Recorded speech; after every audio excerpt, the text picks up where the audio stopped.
Capítulo 8. Um passo à frente. Lembranças do aconchego de Ginsburg e do esplendor do ondulante pasto bávaro eram agora apenas pontadas de dor nostálgica para Joseph Mengele. A América do Sul seria uma sentença de morte após o sequestro de Eichmann. Isso estava claro.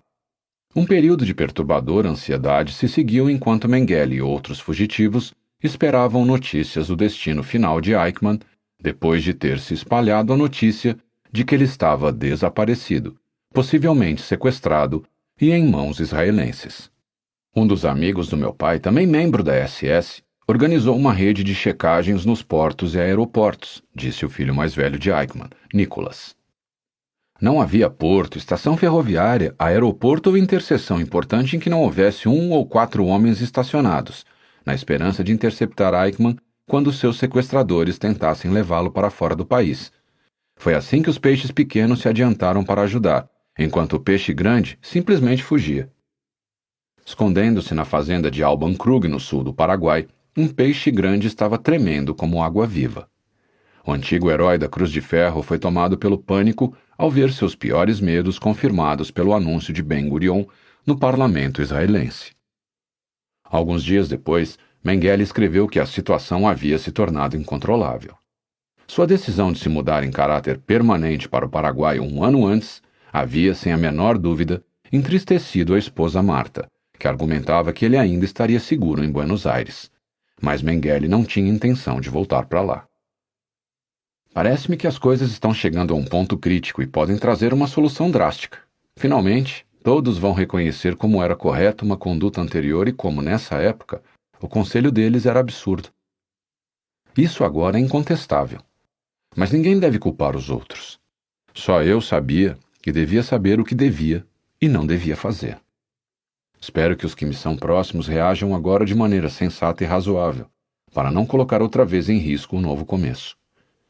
O que é, não obstante, deprimente, é como toda a situação se tornou incontrolável. Apesar disso, estou de algum modo num bom estado de espírito e otimista. Para Mengele, a situação se tornara incontrolável porque, ao contrário da mitologia popular, ele não tinha uma rede de guardas armados e a proteção do presidente Stroessner. Na verdade, o ministro do interior paraguaio, Edgar Insfran, era o único membro importante do governo que tinha alguma ideia sobre os antecedentes de Mengele nos tempos de guerra. Isso fora explicado por Hans Rudel em caráter confidencial, quando ele solicitou que o pedido de cidadania de Mengele fosse atendido o mais rápido possível devido a problemas no país dele. A dura verdade era que a única proteção com que Mengele podia contar era a de Alban Krug. Krug pode ter sido um homem musculoso, mas seu arsenal consistia exatamente em uma pistola. O que lhe faltava em poder de fogo, no entanto, Krug compensava pela lealdade ao hóspede fugitivo. Seu irmão Ewald explicou. Como é possível que um homem sozinho, Mengele, tenha matado tanta gente? Na verdade, ele salvou várias vidas em Auschwitz. Mengele fez coisas diferentes do que dizem. Estava lá para selecionar aqueles que iam viver e os que iam morrer. Você não acha que na realidade ele fazia isso para salvar vidas? Por que Rudolf Hess ainda está na prisão? Ele é um homem muito velho. Olhe o que os judeus fizeram com Eichmann. Foi terrível. Essas pessoas só querem envergonhar os alemães. A culpa é toda dos Estados Unidos, que se deixam controlar pelos judeus. Os verdadeiros criminosos de guerra, por terem destruído a Alemanha, estão nos Estados Unidos. A Alemanha foi a última esperança do mundo para conter o comunismo. Mas não acredite que a Alemanha está destruída. Os Estados Unidos não ganharam a guerra, e há pessoas que estão prontas para nos ajudar aqui, na América do Sul. Enquanto Mengele estava temendo por sua vida no Paraguai, em Buenos Aires o trâmite burocrático envolvendo o pedido de extradição da Alemanha Ocidental progredia a um ritmo lento. Como Marta continuava residindo em Buenos Aires, os alemães ocidentais acreditaram que Mengele voltaria para lá. Mas o mandado de prisão demorou tanto tempo para ser processado que no momento em que ganhou status legal na Argentina, Mengele já estava se escondendo na casa de fazenda de Alban Krug, no Paraguai. O processo de extradição tinha começado com toda a devida urgência e sigilo. Em 7 de junho de 1959, 2 dias após o mandado de prisão ter sido emitido, o Ministério do Exterior em Bonn mandou um telegrama para a Embaixada Alemã Ocidental em Buenos Aires, mandando-a fazer consultas sobre as perspectivas de extradição. Mas então começaram as delongas. Sua Excelência, o embaixador, o ex-nazista Werner Junkers, estava no comando. Havia sido ele o plenipotenciário especial de Ribbentrop nos tempos de guerra para a região sudeste da Iugoslávia. Junkers afirma agora não se lembrar de nada relacionado ao caso Mengele, enquanto sua embaixada estava lidando com a extradição, embora na época o caso tenha atraído um enorme interesse dos jornais europeus e sul-americanos. Vale a pena registrar na íntegra uma entrevista feita em 1985 pela televisão alemã com um ex-embaixador. Entrevistador: o senhor se defrontou com o caso Mengele em seu período como embaixador? Junkers: não consigo me lembrar. Entrevistador: em 1959, durante seu período como embaixador, foi emitido o primeiro mandado internacional de prisão. O senhor sabe alguma coisa a respeito disso? Junkers: não sei nada a esse respeito. Entrevistador: em 1959 ou 1960, um mandado de extradição foi enviado para as autoridades argentinas. O senhor sabe de alguma coisa a esse respeito? Junkers: não. Também não sei nada a esse respeito. Entrevistador: quando era embaixador, ouviu alguma vez o nome Josef Mengele ser mencionado? Junkers: não que eu me lembre. A amnésia de Junkers à parte, a primeira de muitas etapas num complexo pedido de extradição se prolongou por uma extraordinária extensão de tempo. Por razões nunca explicadas de modo satisfatório, o cônsul-geral da Argentina em Munique, Alberto A. Madoni, só recebeu o mandado em 11 de março de 1960, num total de 9 meses após sua emissão. Outros 2 meses se passaram antes que Madoni autenticasse e assinasse o mandado em reconhecimento da Corte Alemã Ocidental e o enviasse para seu governo em Buenos Aires.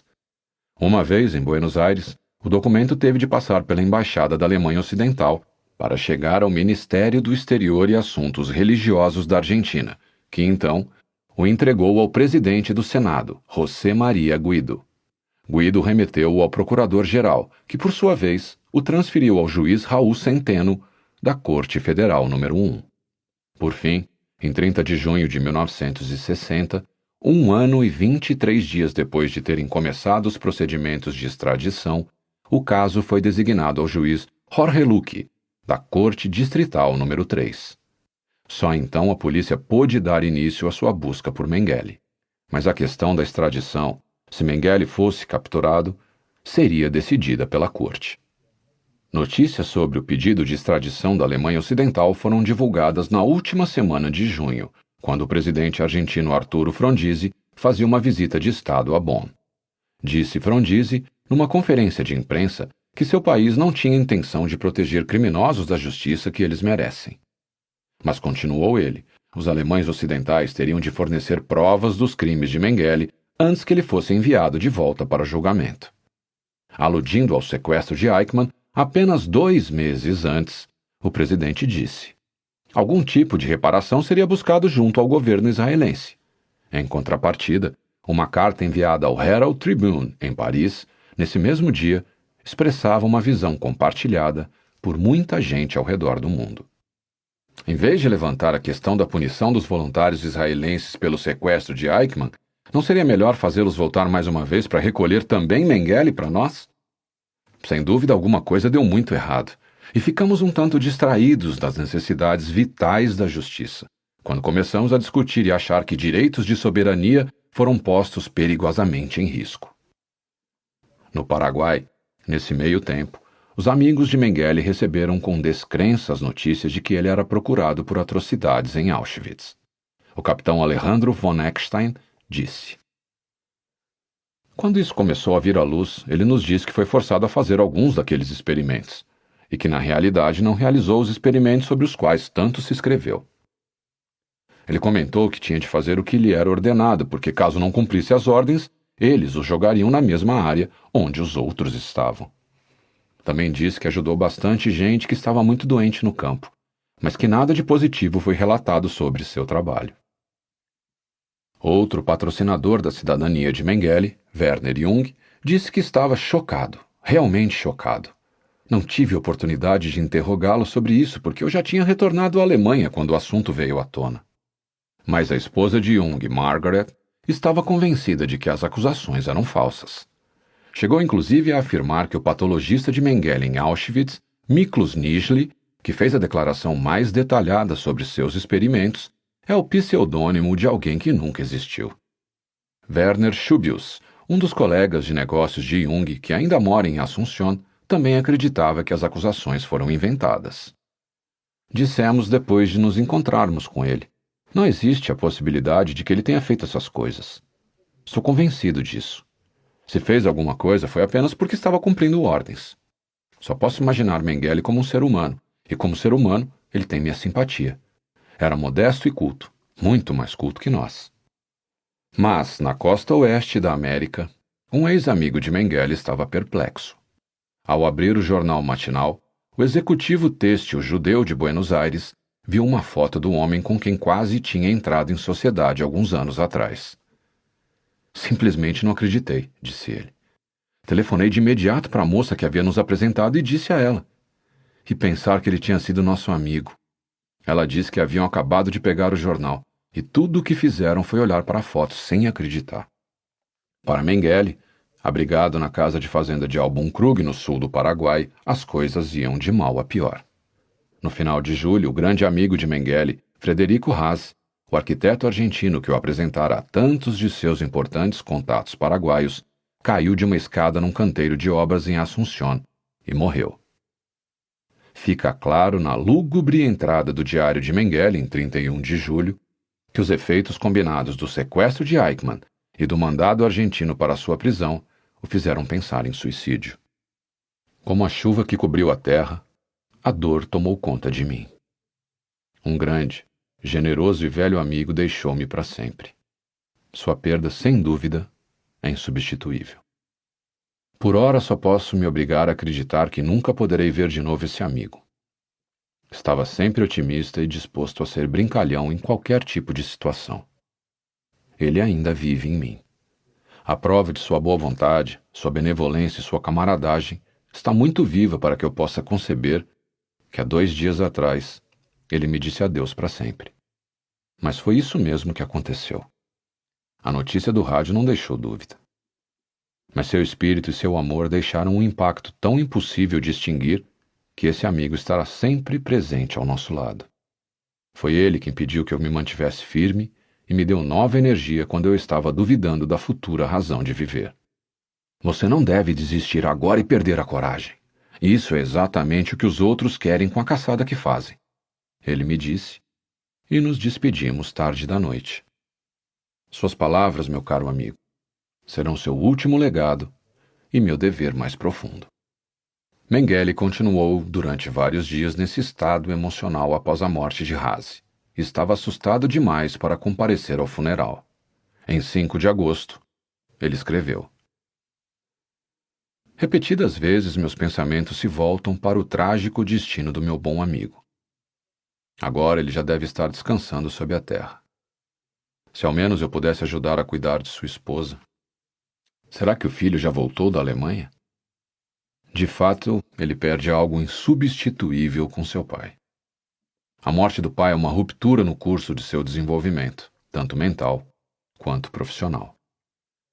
Mengele não demorou a ter outra fonte de angústia. Em agosto, histórias detalhadas de seus crimes estavam aparecendo na imprensa alemã. Um lote de reportagens de revistas e jornais lhe foi entregue por um amigo que ele chamou Don C., e que aterrissou num campo de pouso particular perto da fazenda dos Krug. De repente ouviu o barulho de um motor. Era Don C. que estava chegando. Mengele escreveu em 15 de agosto. Ele correra o risco de passar por aqui. Passamos uma boa tarde de domingo e conversamos sobre o doloroso acontecimento e sobre muitos assuntos pessoais. Naquela noite, Mengele leu atentamente os relatos da imprensa, que me fascinaram até de madrugada. Ele foi para a cama profundamente perturbado. Os judeus, tinha certeza, estavam por trás das mentiras que manchavam seu nome. É inacreditável que se permite que seja escrito de maneira difamatória nas revistas alemãs. As revistas são a prova ilustrada da falta de caráter e da falta de uma atitude adequada do atual governo alemão, que tolera tamanho aviltamento. A mentira política triunfa, e a época e a história têm sido vergadas, deformadas. Há um gotejar de humanitarismo e cristianismo onde Deus é muitas vezes citado. Por trás de tudo isso existe apenas uma coisa: todo o ódio do Antigo Testamento com relação a tudo na consciência alemã, heróica e verdadeiramente superior. Mais ou menos nessa época, uma datilógrafa da Embaixada Alemã Ocidental em Assunção ficou frente a frente com Mengele quando visitava a colônia alemã em Colônia Independência, onde deslocou o tornozelo. No retorno a Assunção, contou ao pessoal da embaixada que um médico alemão chamado Mengele havia posto seu tornozelo no lugar. Ela não sabia que ele era um nazista procurado e perguntou por que a embaixada não tinha registros de um médico alemão morando na área com aquele nome. O encarregado de negócios, Peter Bench, foi ao sul do Paraguai investigar. Fiz algumas perguntas e ficou claro para mim que Mengele estivera lá usando seu nome verdadeiro. Não estava clinicando como médico em tempo integral, mas numa base ocasional eu pensei, porque dependia da boa vontade das pessoas locais.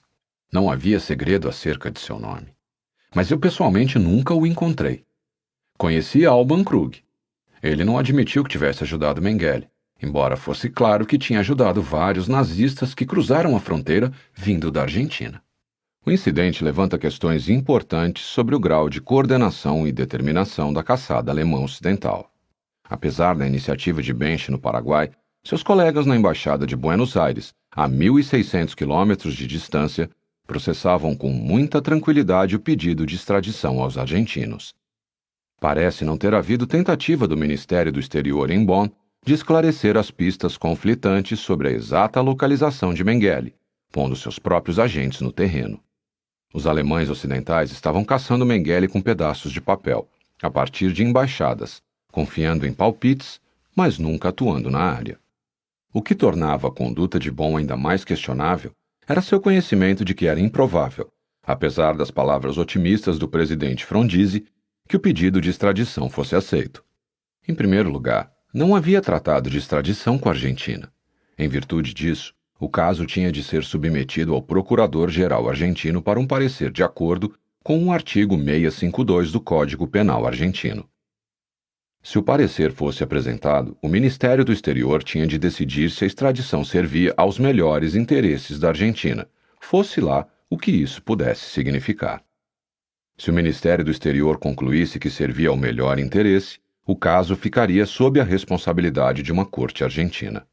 Mas como Bonn fora advertido informalmente, era provável que o procurador-geral argentino fizesse objeções, já que o caso era um assunto político, ocasiões em que ele costuma recusar a extradição.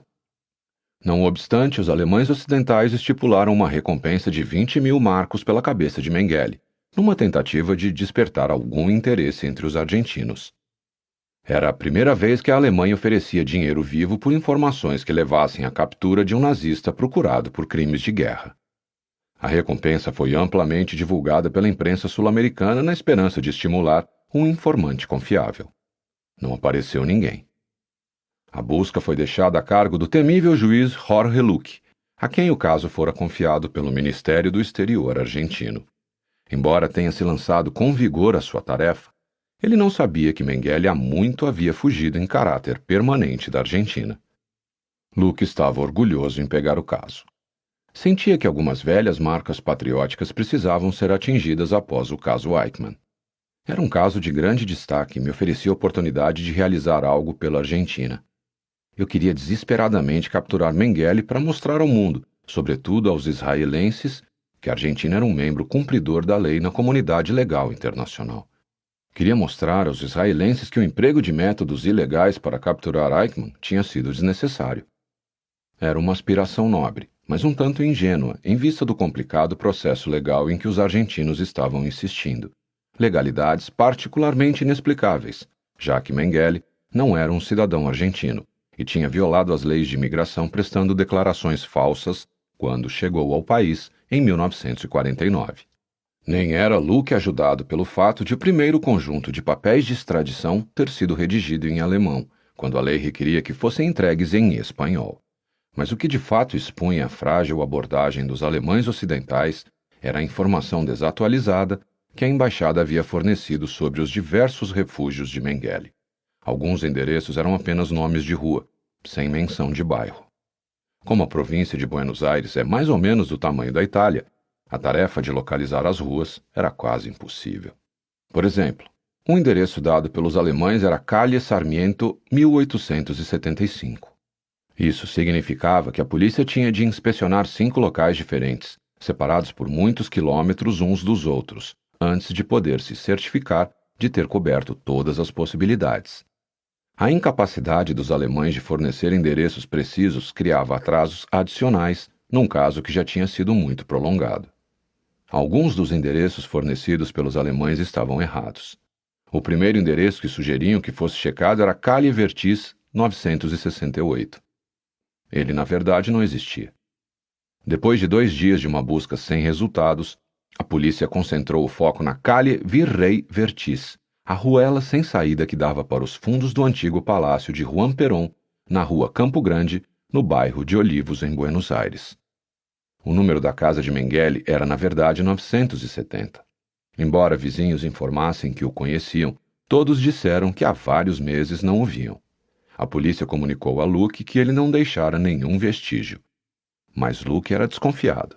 Eu tinha certeza de que a polícia havia obtido informações adicionais sobre o paradeiro de Mengele, mas que me estavam sendo sonegadas.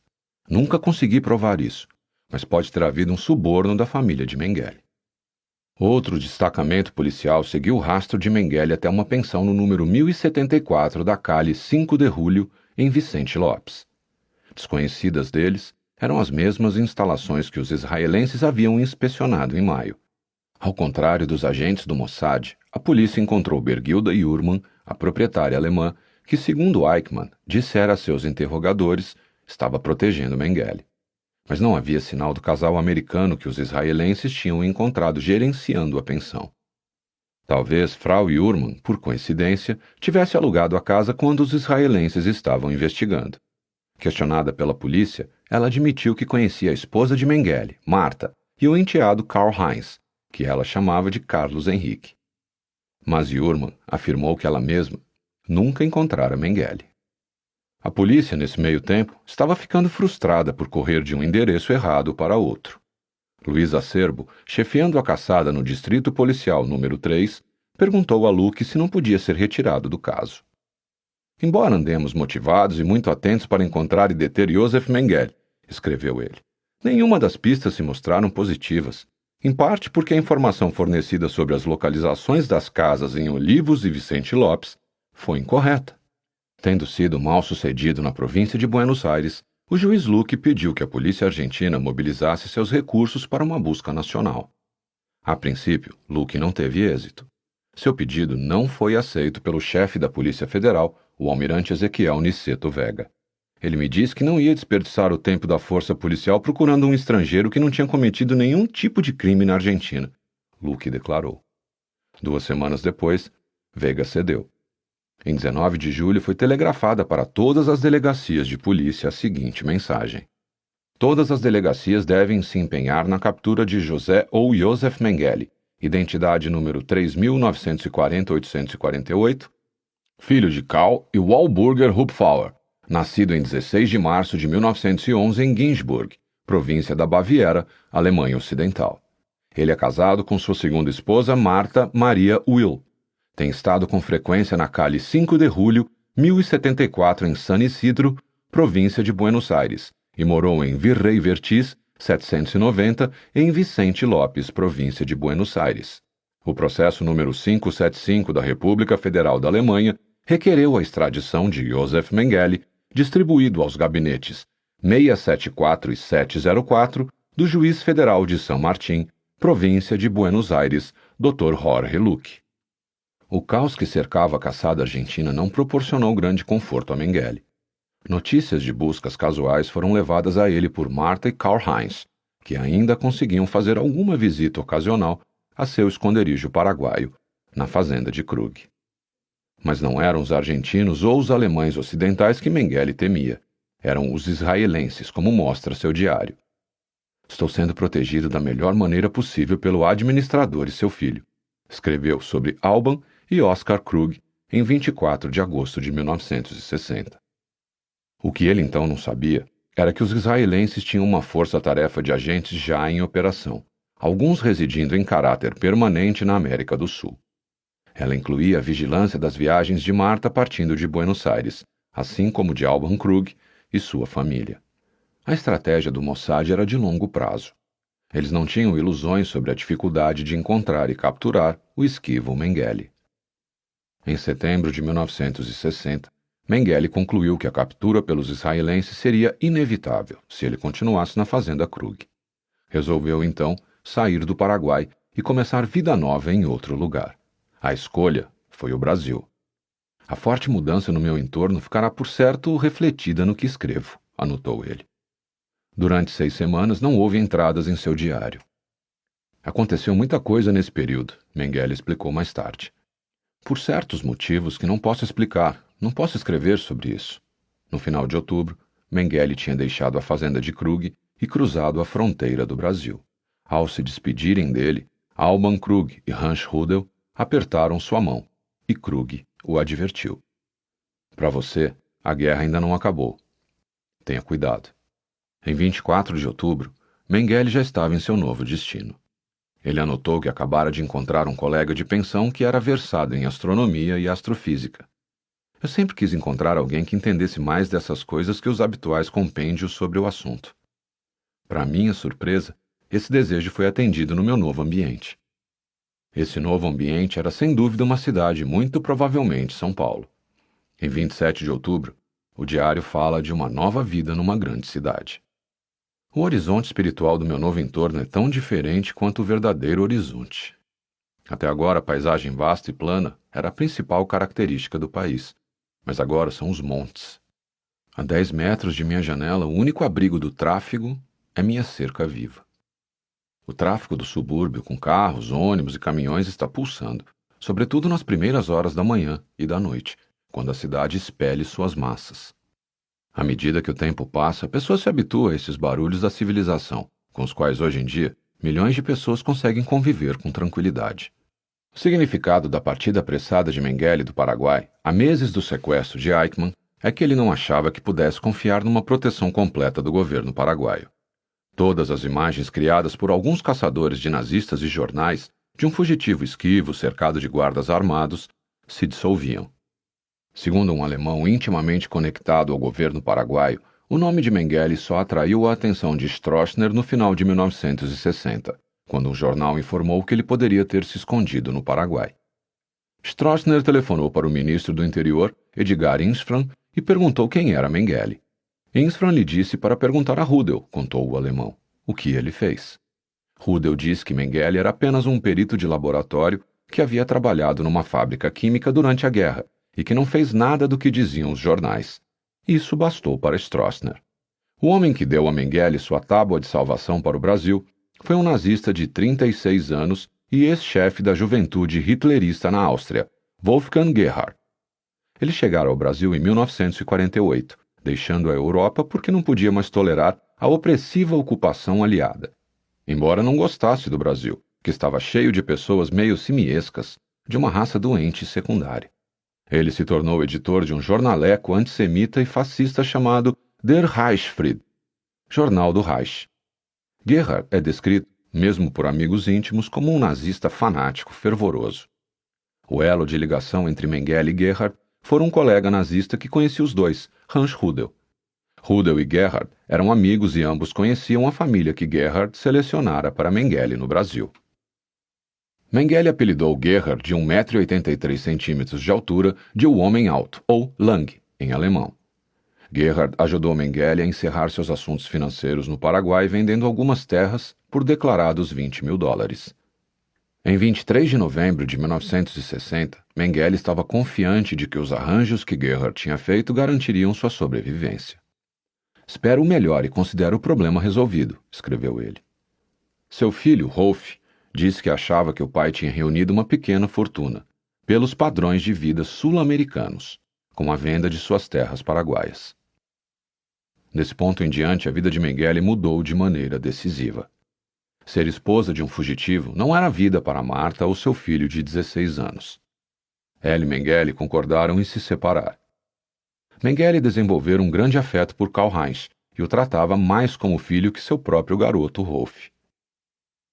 Pouco antes de Marta e Karl-Heinz voarem para a Alemanha, Mengele escreveu: Não preciso me preocupar com a minha família, pelo menos não do ponto de vista financeiro.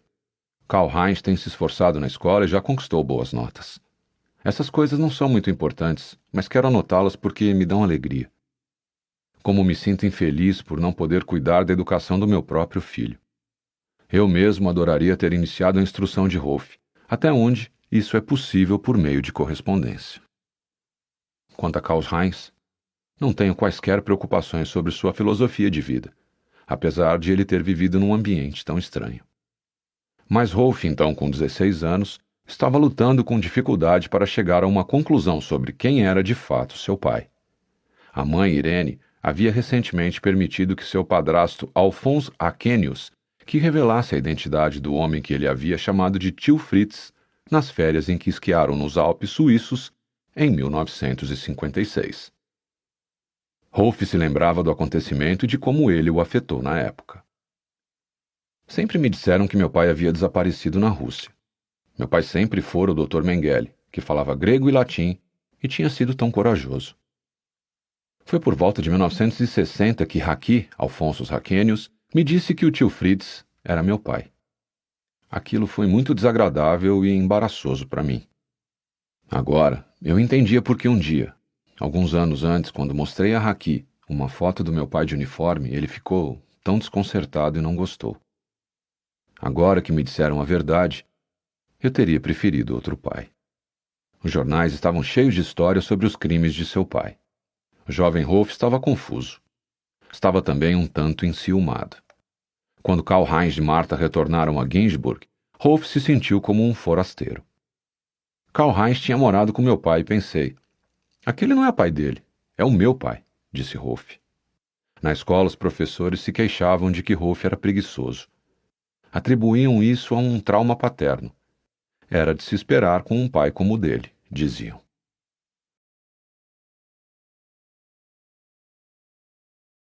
O Natal de 1960 foi um momento sombrio e deplorável para Mengele. A família já tinha partido para a Europa e o presente de Marta não chegou.